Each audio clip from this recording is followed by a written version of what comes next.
Манай улсад хөрөнгийн бирж байгуулагдаад 20 гаруй жил болж байна. Хөрөнгийн бирж анх байгуулагдахдаа цэнхэр ягаан тасалбар гэж хэсэг бужигнаад цаашид бас үндсэн сонгодог утгаараа хөгжиж чадаагүй гэж хэлж болно. Идэхгүй унтаа байсан хөрөнгийн зах зээл харин сүүлийн жилүүдэд сэрж байна. Компаниуд хөрөнгө босгох хувьцааны арилжаа тоо хэмжээ эрс нэмэгдэж байна. Тиймээс энэ зах зээлийн талаарх ойлголтыг олон нийтэд түгээх зорилгоор энэ удаагийн эдийн засгийн тав нэвтрүүлгээр бэлдэж байгаамаа. Хөрөнгийн зах зээлийн үндсэн бүтээгдэхүүн болох хувьцаа гэж юу вэ? Ямар нэгэн компанид хөрөнгө оруулж, орлогоос нь хувь хүртэж, ногдол ашиг авах, аль эсвэл хөрөнгийн зах зээл дээр арилжаа хийж ашиг олох боломжийг гэрчилсэн үнэт цаас. Өөрөөр хэлбэл та тухайн компанийн хувьцааг эзэмшснээр тэрхүү компани тодорхой хувийг эзэмшиж байгаа гэсэн үг юм а. Энэ нь хэрвээ та 10,000 хувьцаа гаргасан компани 1000 ширхэг хувьцааг эзэмшлээ гэж бодвол тухайн компани 10% эзэмшиж байна гэсэн үг. Мөн танд хувьцаа эзэмшигчдийн хуралд оролцох саналаа өгөх эрх нэгнэ.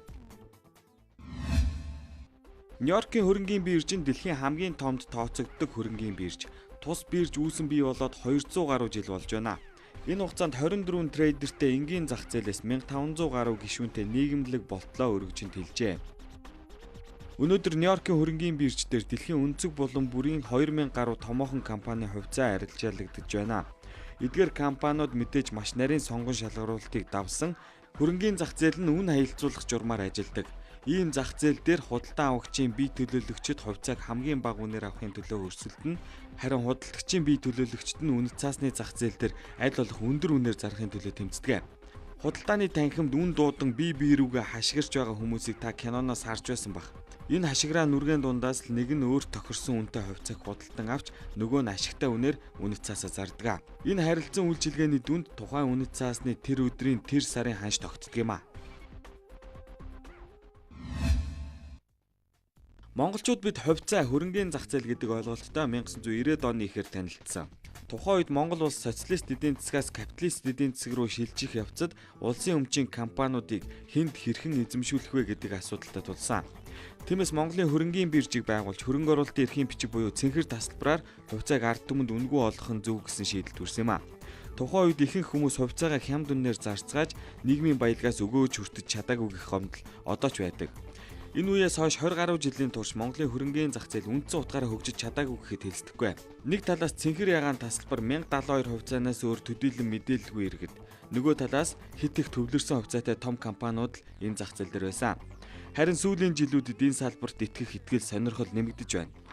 Хэдхэн жилийн өмнө Монголын хөрөнгийн зах зээл нийт санхүүгийн салбарынхаа 3 хүрэхгүй эзэлж байсан бол өнөөдрийн байдлаар хөрөнгийн зах зээлийн нийт үнэлгээ нь 2.5 их 80 төгрөгт хүрч санхүүгийн салбарынхаа 8% эзэлж байна. Гэсэн чинь энэ хангалтгүй цаашид бас илүү хөгжиж, илүү цар хүрээгээ тэлэх боломж нөхцөл бол байгаамаа. Нью-Йоркийн бирж тий. За тэгээ Nasdaq, Amex гэдэг ингээд за ер нь Америкийн хөрөнгийн биржүүд дээр байгаа нийт компаниудын тоо үнэлгээг ингээ харахаар нийт эдийн засгийнх нь бол 80-90% илэрхийлж чаддаг үз. Тийм олон компанид байдаг хөөх. Гэтэл жишээлбэл Монголд бол одоо нийт 100 татвар сайн татварлагчийн за нэг 5 нь л өнөөдөр хөрөнгийн бирж дээр байгаа шүү дээ. Тэгэхээр эн чинь юу хэлээд байна вөхөр хөрөнгийн зах зээл хөгжих шаардлага бол бүрэн байна. Яагаад тэгэхээр бид нар капиталист тий чөлөө зах зээлийн ийм л одоо эдийн засгийг сонгосон. Энэ эдийн засгийнхаа хөгжлийн чиг баримжаагаар 30 жил явж байна тий. Тэгэхээр энэ капиталист сонгодог хөгжсөн орнууд чинь санхүүгийн зах зээлээ хөгжүүлсэн гол одоо замнал нь юу вэ нөхөр эхлээд бол үндсэндээ бол зээл буюу банкны салбар ингэж хөгжиж явж байгаад за ингээд тодорхой улс бол тодорхой төвшөнд хөгжөөд тэрнээсээ дээшээ гараад цаашаа илүү том хөгжил дэвшлэл рүү явахад бол хөрөнгийн зах зээл зайлшгүй хөгжих шаардлагатай болж байна. Тэгэхээр бид бол өнөөдөр нэг 30 жил одоо банкны сектор бол маш сайн хөгжлөө. Одоо дараагийн хөрөнгийн зах зээл даатгал гэдэг энэ салбар бол хөгжих угаасаа цаг хугацаа нь ирээд байна л да. Тэгэхээр Америкийн эдийн засгийг харахаар нэг 1900 он, 1910 он гэд архирч буй 20-од он гэж ярьдаг те. Тухайн үеийн харахаар ер нь бас ойролцоо төр зүрх харагддаг юм байна. Монголын өнөөгийн хөрөнгөний зах зээлийн хөгжилтэй. Яг тэр үед бас ингээд нэлээд компаниуд ингээд IPO хийж эхлээл одоо IPO давлгаа гэж ярьж штэ те. IPO хийж эхлээд ингээд нэг хөрөнгө босгох ажиллагаа явсан байгаа.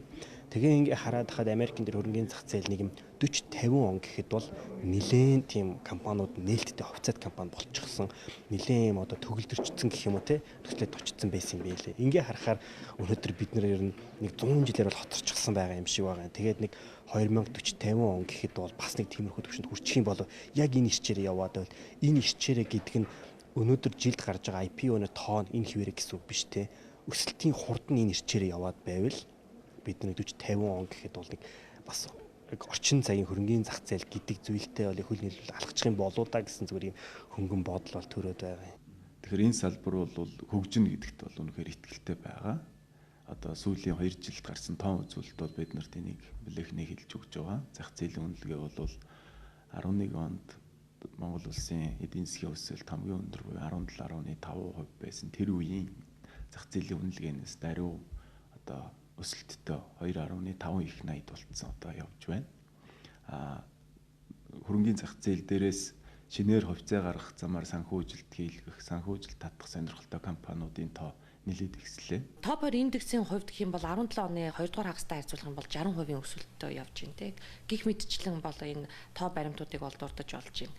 За арилжааны хувьд бол маш онцлог зүйл болсон. Юу гэхээр 17 оны хувьд бол арилжааны нийт одоо арилжааны зөвхөн 9% одоо хувьцааны арилжаа эзэлдэг байсан. Гэтэл 18 онд яг өнөөдрийн байдлаар 11 сарын байдлаар бол нийт одоо арилжааны үнцаасны арилжааны 72% буюу 87 тэрбум төгрөгийг хувьцааны арилжаа одоо эзэлж байгаа. Тэгэхээр өөрөөр хэлбэл юу гэхээр олон ч компанийн IPO хийжтэй энэ зах зээл дээр гарч ийн олон хөрөнгө оруулагч нар ч сонирхож одоо энэ зах зээл рүү орж ирж хувьцааны арилжаанд орж ирж байна гэсэн үг.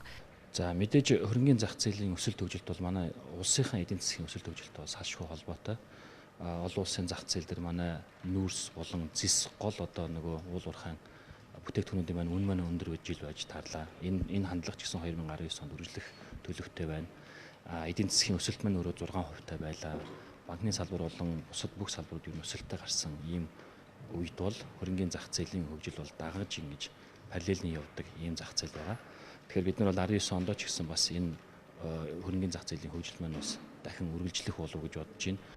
Манай улсын банкны салбарын хэмжээнд хадгаламжийн хүү жилийн 15% буюу түүнээс дээш байгаа. Ханшийн уналт болон бусад эрсдлүүдийг тооцохгүй бол энэ нь боломжийн нөхцөл. Гэхдээ хөрөнгөний зах зээл нь банкны тогтмол хүүгээс хамаагүй илүү өгөөж хүртэх боломжийг олгодог юм а. Банкнд одоо мөнгө хадгалуулах нь бол хүүгийн өгөөжл авдаг тий. Харин хөрөнгөний зах зээлд орсноор яах вэ гэхээр тэр одоо компаниудын урт хугацааных нь хөрөнгө оруулагч болоод эзэмшигчийн нэг болоод тэр компани ашигтай ажиллах юм бол ноогдол ашигаас нь хуваалцаад ноогдол ашиг аваад ирэхээр хувьцааных нь ханш маань өсдөг. Энэ ханшийн зүрхний ашгийг хүртээд ингээ явах боломж нь бол тухайн хөрөнгө оруулагчдад бий болдог. Тэгэхээр банкыг бодвол харьцангуй олон давуу талууд бол энэ хувьцаанд хөрөнгө оруулснаар бол бий болдог онцлогтой. Хөрөнгөний зах зээл гэдэг чинь тэнд баялаг дээр суурлаад гарцсан байгаа тэр компани хувьцааг хямдхан байхад нь бөөнөрөө нийтээрээ худалдаж аваад өндөр болгоход нь зарж ашиг хийх боломжийг олгож байгаагаараа тэр баялаг жил болго ингээд гадагшаага экспортлогдоод гарч байг. Нөгөө талдаа тэнд хэдийн хэмжээний мөнгө эргэлдээд өсөж үржээд ашиг орлого нь өсөхийн хэрээр нөгөө хувьцааны чинь биржлэр давхар өсөд байгаа юм. Харин муу юм болов уу унаа ойлгомжтой тий. Банкны салбарт илүү хязгааргүй боломж байгааг хэлэх гээд байхгүй. Нэг жишээ авъя л да. Одоо Instagram гэдэг хүн болгон мэдж байгаа тий. Тухайн үеийн Instagram-ийн одоо 2010 онд хөрөнгө оруулагч нь буцаад Instagram-ыг Facebook худалдаж авах үед чинь баг ингээд тий 500 дахин угалцсан байгаа байхгүй хөрөнгө оруулагч өгөөж чинь тий. Тэгэхээр яг ингээд дөнгөж зүв явж байгаа бизнест ингээд хөрөнгө оруулах юм бол энэ нөөрэ их хэмжээний ашиг хүртэх боломж юм байна л та. Тэгэхээр чинь одоо юун жилийн 10%, юун жилийн 20% тийм ээ 500 дахин гэж яриад байгаа байхгүй. Хязгааргүй их боломж, хязгааргүй их өөжийн цаана юу байдг вэ? Бас тэр хэмжээнд эрсдэл байдаг. Манай улсын хөрөнгөний зах дээр зарах олигтой бараа алгаа гэж халагладаг байсан үе ард тоцоржээ.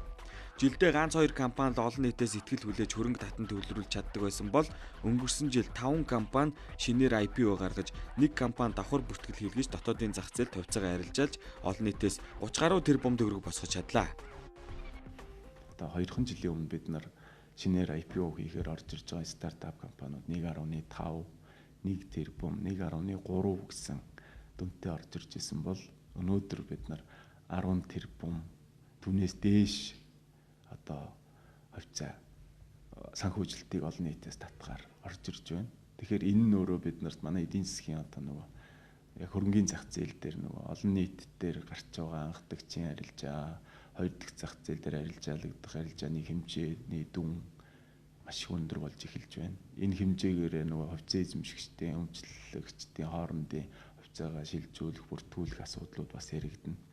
Энэ үйлдэлт одоо энэ томоохон шилжих хөдөлгөөний ч гэдэг юм уу хоорондоо арилжаалах энэ үйлдэлд бид санхүүгийн зохицуулахаараа түүн дотроо манай дэд үтсийн байгууллага одоо яг бэлэн байгаа юу? Бэлэн байгаа юу гэдэг нь бид нар энэ зах зээлийг цаашаа яг дэмжих тийм хөрс суурийг бүрдүүлсэн үү гэдэгтээ бид нар одоо дүгнэлт хийх цаг болсон. Энэ зах зээлд одоо энэ бүтээгдэхүүнүүдийг тийм ялангуяа энэ сүүлийн үед гарч ирж байгаа ийм компани засаглал сайтай тийм үйл ажиллагаа нээлттэй ийм залуу одоо юу чадварлаг ийм менежменттэй энэ компаниуд гарч ирэх юм бол ийм компанийг одоо зах зээл шингээх чадвар байна. Хөрөнгө оруулагчдад сонирхож байна гэдэг одоо маш том илэрхийлэл болсон жил байсан болов уу гэж бодож байгаа. Ер нь бол олон нийтийн компани болно гэдэг чинь өөрөө олон нийтийн хамгаалтанд ордог байхгүй. Хамгаалтанд орж байгаа. Олон нийт өнөөдөр Монгол жоохон томхон бизнес хийгээд жоохон ингээд өргөчөөд ирэхээр л энд тэндээс нь архиж хавчаал байгаа тохиолдсон дөө шүү дээ. Тэгэхээр миний ард 3,000 хүн, 4,000 хүн, 5,000 хүн энэ компанид хувьцаа эзэмшдэг юм аа. Миний ард ийм олон нийтийн хамгаалалт байна гэдэг чи өөрөө Монголын бизнесийн орчинд маш том давуу тал байна. Үнцээс гаргаж байгаа хүмүүстэй ч гэсэн бас их давуу талуудыг олгож байгаа. Цаашдаа улс орны хөгжил, дотоодын нийт бүтээгдэхүүний өсөлт бусад одоо маш макро эдийн засгийн үзүүлэлтүүдэд эерэг нөлөөллийг бас үзүүлж идэг. За одоо бид нар одоо үндэсний үйлдвэрлэлээ дэмжиж өнөөдөр магадгүй шинээр гарч байгаа үйлдвэрлэгчийн хувьцааг нь худалдаж авлаа. Энэ компани маань цаашдаа үйл ажиллагаагаа өргөжөнд хилээд хөрөнгө оруулалтуудаараа шинэ тоног төхөөрөмж, шинэ ноу-хау оруулж ирээд үйлдвэрлэл нь өргөжөөд гадны бүтээгдэхүүнүүдийг шахаад эхлэх юм бол магадгүй гадагшаа явдаг валютын урсгал зогсно. Нөгөө дээгүүр одоо гаднаас орж ирдэг тэр импортын бүтээгдэхүүнүүдийн эрэлт хэрэгцээ багасдаг. Энэ нь бол өөрөө эдийн засаг, макро эдийн засгийн түвшинд бол маш эерэг үзүүлэлтүүдийг авчирдаг давуу талтай. Одоо төмөн шуугууд компаниуд жишээ нь ярихад бол нийт босгож байгаа мөнгөний бараг таалших хувь нь бол махны үйлдвэрлэл рүү оруулахаар дахианы махны үйлдвэрлэл рүү оруулахаар ингээд шийдвэр гаргасан байгаа. Тэгэхээр энэ үйлдвэрлэлээ хэрэгжүүлээ явах юм бол жилдээ Монгол улсууд бол бараг 40-50 тэрбум төгрөгийн дахианы мах импортоор оруулж ирдэг байна. Тэгэхээр энэ оруулж ирдэг үйл ажиллагаа тодорхой хэмжээнд бууруулах, цаашдаа байхгүй болох боломжийг энэ компани бүрдүүлэхээр ажиллана гэсэн. Ингээд ирэхээр жил болгон 15-аас 20 сая доллар дахианы мах худалдаа авахар гадагшилдаг байсан урсгал зогсно гэсэн. Валютын эрэлт хэрэгцээ багасна. Тэр чинээгээр долларын ханш буух боломж нь үүсдэг.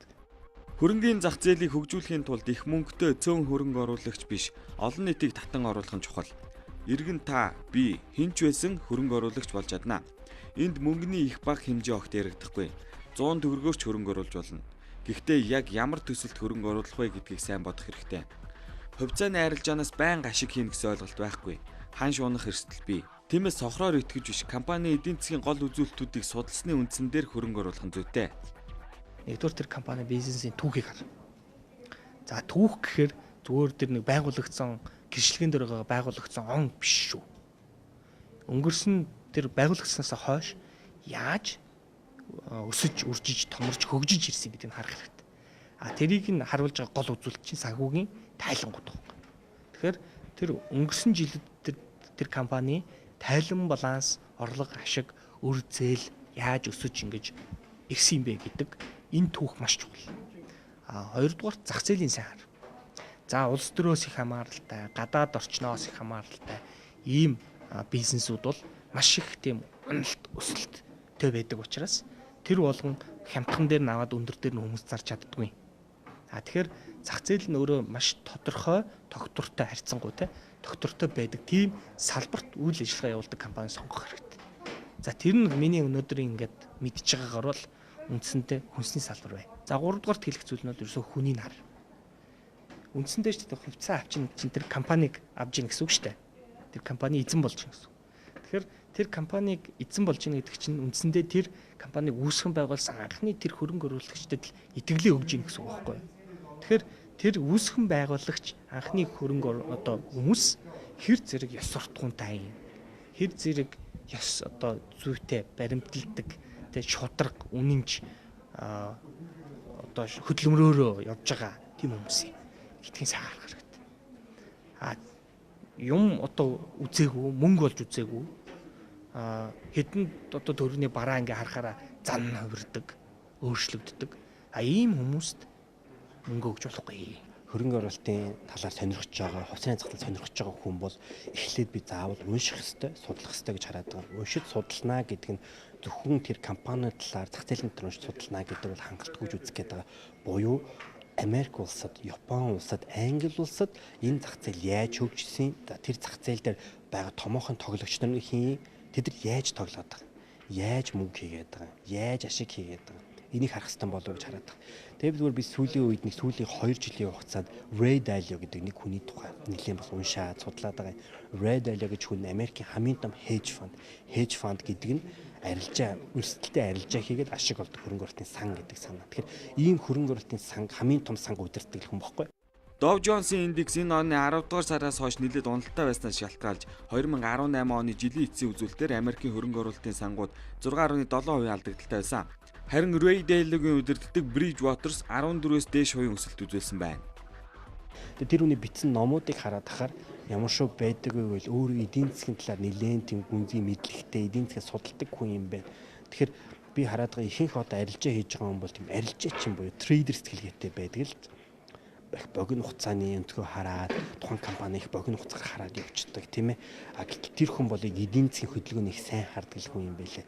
За эдийн засаг өнөөдөр бурах гэж байна. Сайрах гэж бүр макро эдийн засгийг хараа явчихдаг.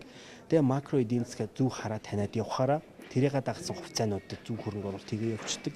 Иймэрхүү стратегтэй хүн юм байлээ. Тэгэхээр яг одоо хүн болгоны эдийн засгч бай гэж хэлэх нь хаашаа юм. Гэхдээ тэр Ray Dalio-гийн стратеги бол макро эдийн засгаа маш сайн харж хөрөнгө оруулалтыг хийдэг хүн юм байлээ. Тэгэхээр бид нараас эндээс нэг жишгийг сураад бас бодох хэвээр асуудлуудын нэг юм болов. За хөрөнгөний зах зээл нь сайн хөгжсөн улс орнуудын эдийн засгийн өрсөлдөх чадвар өндөр байх магадлал эндээс харагддаг. За Их Британи улс, Америкийн нэгдсэн улс гэх мэт ийм өндөр орлоготой улс орнуудын хувьд бол хөрөнгөний зах зээлийн нийт үнэлгээ нь дотоодын нийт бүтээгдэхүүнийхээ хэмжээнээс 14-өөс 25% давсан ийм үзүүлэлттэй харагдаж байна. За дундаас дээш орлоготой Англид багтдаг Малайз улсын хувьд бол харин дотоодын нийт бүтээгдэхүүнээс 32%-аар давсан ийм үнэлгээтэй хөрөнгөний зах зээл нь ажилладаг байна.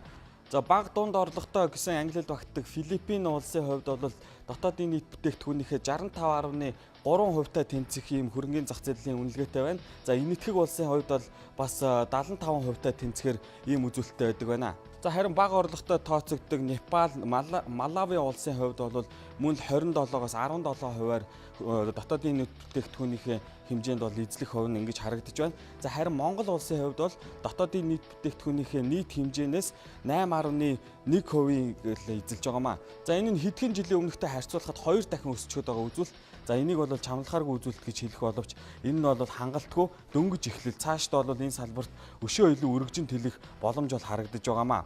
Эдийн засгийн тайван нэвтрүүлгийн энэ удаагийн дугаараар бид та бүхэндээ хөрөнгөний зах зээлийн талаар танилцууллаа. Ирэх дугаараар бид IPO гэж юу вэ? Энэ талаар бид сонирхолтой мэдээллүүдийг хүргэх болно.